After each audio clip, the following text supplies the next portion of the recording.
Hello বন্ধুরা, good evening. দেখো একটুখানি বৃষ্টি হওয়াতেই রাস্তার কি অবস্থা। এইভাবে প্রতিদিন কত যে অ্যাক্সিডেন্ট হচ্ছে তার ঠিক নেই। দেখো তোমরা, দেখো কি অবস্থা আমাদের এখানে। আচ্ছা, এক বাচ্চাটাই আছে, বাচ্চাটা ব্যাস হয়ে গেল। এই যে হচ্ছে দেখো আমাদের এখানের অবস্থা, বুঝতে পারছো তো? এইটাই হওয়ার ছিল।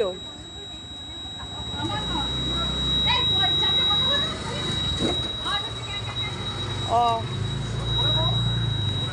গাড়ির চাবিটাও খোলেনি বেটা।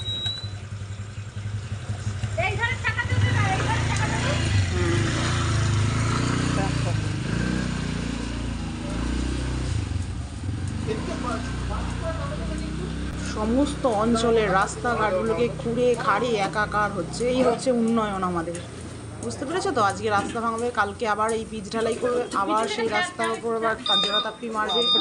প্রতিদিন অ্যাক্সিডেন্ট, দুজনে দুদিক দিয়ে ঠেলুন। দেখুন এক্ষুনি যদি টোটোটা উল্টে যায় কি হবে বলো তো? সঙ্গে একটা ছোট বাচ্চাও আছে, বাচ্চা থাক বা বড় থাক, দুর্ঘটনা তো দুর্ঘটনাই। এই দেখুন আমার বর আর পাশের এক দাদা মিলে ওই একজনকে হেল্প করছে। তার উপর এটা দিনের বেলা বলে তাই বলো, আর যদি এটা রাতের বেলা হতো কাউকে কি পেতো? তাহলে কি করে ভদ্রলোক বুঝতো? তো কি আর বলবো, পাশ কাটিয়ে লোকে চলেও গেছে, মানুষ সহযোগিতা করে।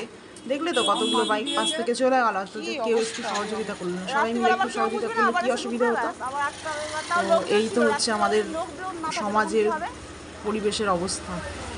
তো চলো ঠিক আছে, চুড়ে কেঁদে খুঁটে একাকার করেছে। কি অবস্থা মায়েরই। বৃষ্টি হলো কাদায় কাদা, পুরো পুরো গ্রামের রাস্তাঘাটের থেকে অধম হয়ে গেছে। তাই তো বুঝতে পারবে না কেউ। হ্যাঁ, কোথায় উল্টে পড়বে তার ঠিক নেই। হ্যাঁ, এদের তো সব বর্ষাকালে, পুজোর সময়, ভোটের সময় সব মনে পড়ে। বাবরে, জল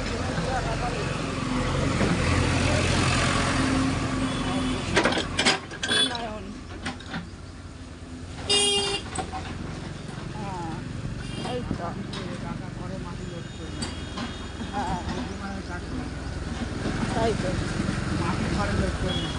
যত পারবে যে যতটা পারবে সুবিধা নিয়ে নিতে হবে। এদিকে ভাঙছে, ওদিকে আবার